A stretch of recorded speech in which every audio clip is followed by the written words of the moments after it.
হোসাইন মোহাম্মদ আনোয়ারের পক্ষে আমি গতকালকে একটি আইনি নোটিশ প্রেরণ করেছি। হোসাইন মোহাম্মদ আনোয়ার এনসিপির একজন রাজনৈতিক কর্মী। হোসাইন মোহাম্মদ আনোয়ারের লেজিটিমেট এক্সপেকটেশন হইল যে আওয়ামী লীগ সহ 14 দল একত্রে রাজনৈতিক কর্মকাণ্ড করে গত 3 নির্বাচন এদেশে অবৈধ শাসন করেছে এবং বিভিন্ন প্রকার ফ্যাসিস্ট কার্যক্রমের সাথে জড়িত ছিল। কিন্তু গত 12ই মে 2025 সালে আওয়ামী লীগের রাজনৈতিক কার্যক্রম বন্ধ ঘোষণা করা হয়েছে। সেখানে পরিপত্র জারি করে আওয়ামী লীগের সকল ধরনের সভা সমাবেশ মিছিল মিটিং নিষিদ্ধ করা হয়েছে। কিন্তু হোসেন মোহাম্মদ আনোয়ারের কথা হলো যে আওয়ামী লীগের সাথে যে আরও 13টি দল রাজনৈতিক দল ছিল তাদের বিরুদ্ধে কোনো আইনানুগ ব্যবস্থা গ্রহণ করা হয় নাই এবং এই বাকি যে 13টি রাজনৈতিক দল আছে তাদের রাজনৈতিক কার্যক্রম নিষিদ্ধ ঘোষণা করার জন্য আমরা আইনি নোটিশ প্রেরণ করেছি।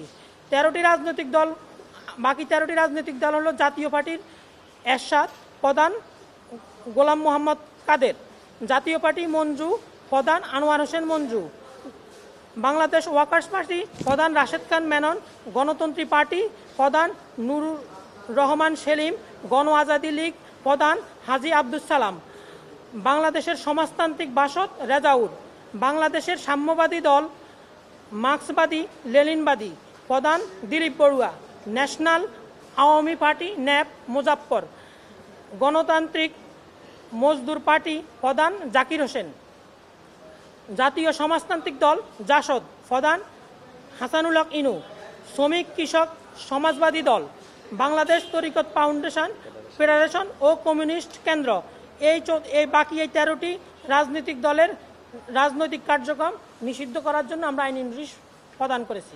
আমরা বলছি আওয়ামী লীগের যদি রাজনৈতিক কর্মকাণ্ড নিষিদ্ধ করা হয়েছে এদেরকে কেন রাজনৈতিক কর্মকাণ্ড নিষিদ্ধ গ্রহণ করা হবে না, এবং যদি এই রাজনৈতিক কর্মকাণ্ড যদি নিষিদ্ধ না করা হয় তাহলে আমরা মহামান্য হাইকোর্টের দ্বারস্থ হব। আর এটা একেবারে লেজিটিমেট এক্সপেকটেশন যে আমার অপকর্মের দুষ্কর্মের যে প্রধান পারপিটেটর সে আওয়ামী লীগকে যদি আপনি নিষিদ্ধ করতে পারেন তাহলে দুষ্কর্মের যে সহযোগী তাদেরকে কেন পারবেন না, এজন্য আমাদের এই লিগ্যাল নোটিশ। ব্রেকফাস্ট, টিফিন কিংবা স্ন্যাক টাইমে মজাদার আয়োজন মানে অল টাইম ব্রেড।